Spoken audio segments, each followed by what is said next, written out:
Good evening, fellow Utahns. As you know, we are in the midst of a serious pandemic. The number of infections in our state is growing at an alarming rate.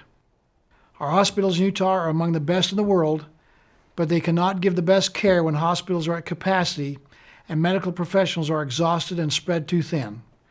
And that is what is happening now.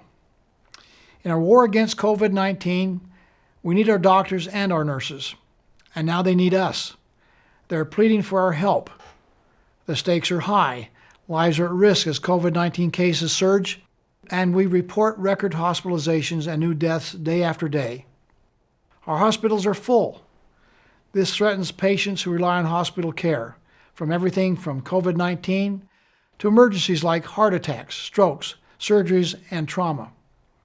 We must work together to keep infections low until a vaccine is available. Therefore, tonight, I'm declaring a new state of emergency to address hospital overcrowding and to protect intensive care unit capacity. In conjunction with this order, let me share 4 critical announcements. First, because scientists and medical experts overwhelmingly recommend masks as an effective way to limit the spread of COVID-19, I am placing the entire state of Utah under a mask mandate until further notice.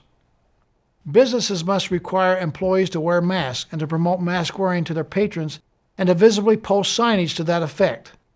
Those who fail to do so will be subject to fines from the Labor Commission. Masks do not negatively affect our economy, and wearing them is the easiest way to slow the spread of the virus. Experts tell us that masks do not cause a shortage of oxygen to your brain or cause disease. We cannot afford to debate this issue any longer. Individual freedom is certainly important, and it is our rule of law that protects that freedom. Laws are put in place to protect all of us. That's why we have traffic lights and speed limits and seat belts. And that's why we now have a mask mandate. Second, many of us are careful to exercise caution in public. And our health officials have found that such caution is paying off as the spread in these public and institutional spaces is minimal. So although we are relatively safe in institutional settings such as offices, stores, churches, etc., data tells us that we are most vulnerable to infection in casual social gatherings. It is crucial that we exercise more caution when socializing with those who do not live with us in our homes. Therefore, by order of my office and the Utah Department of Health, Utahns may not participate in or host casual social gatherings with individuals other than those in their immediate household for the next 2 weeks, which is the incubation period of COVID-19. Many of you will have questions about how to safely gather during the upcoming holidays. We will share with you recommendations and directives in the coming days. Furthermore, it should be known that we will not tolerate organizers of public gatherings that do not exercise the required precautions of social distancing and mask wearing. State and local authorities will prosecute and hold accountable those who sponsor and organize such events and gatherings. Organizers will be subject to fines of up to $10,000 per occurrence. Third, we do commend those students who want to participate in school sports and activities. However, because students who participate in activities outside the controlled school environment frequently get and spread COVID-19, we are therefore postponing for the next 2 weeks all sports and after-school activities, with the exception of high school playoff and championship games and also intercollegiate sports. This suspension includes club sports, city-sponsored sports, and intramural sports, as well as other club activities. This is a 2-week postponement that will enable us to immediately prioritize testing of student athletes involved in playoff and championship games and put in place a robust process of testing student athletes involved in other winter sports and activities. Testing of intercollegiate athletes is already occurring under the direction of their respective conferences.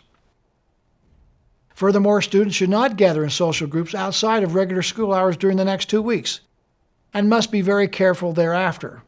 Our data shows that individuals aged 15 to 24 have not been careful in their casual social gatherings, and that the highest rates of spread are now occurring among this age group.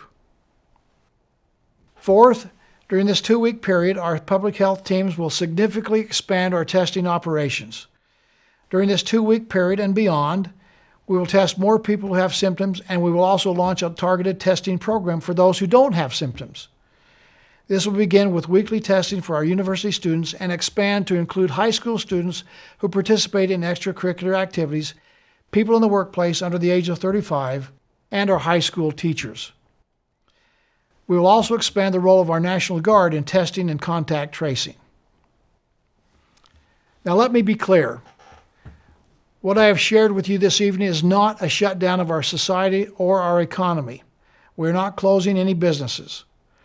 Our health experts, in fact, agree that a full economic shutdown is not necessary nor warranted to slow the spread of COVID-19, but that the wearing of masks and exercising every precaution when it comes to gathering with others, including social distancing, is crucial.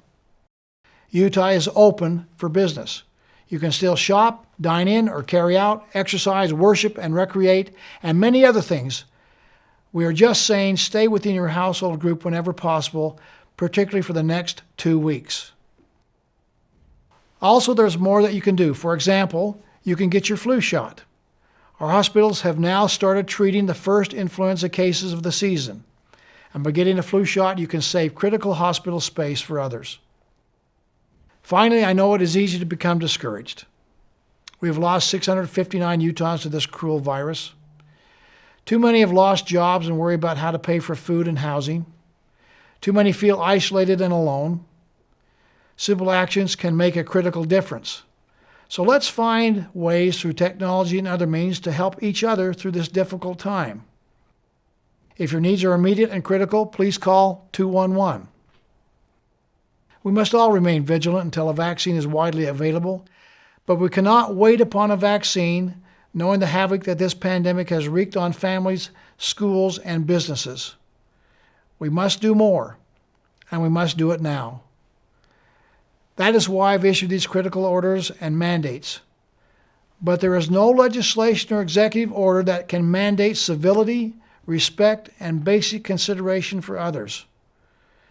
This is about so much more than just mandates. This is about personal responsibility. In this month of Thanksgiving and gratitude, I am grateful for you, my fellow Utahns, my neighbors, and my friends.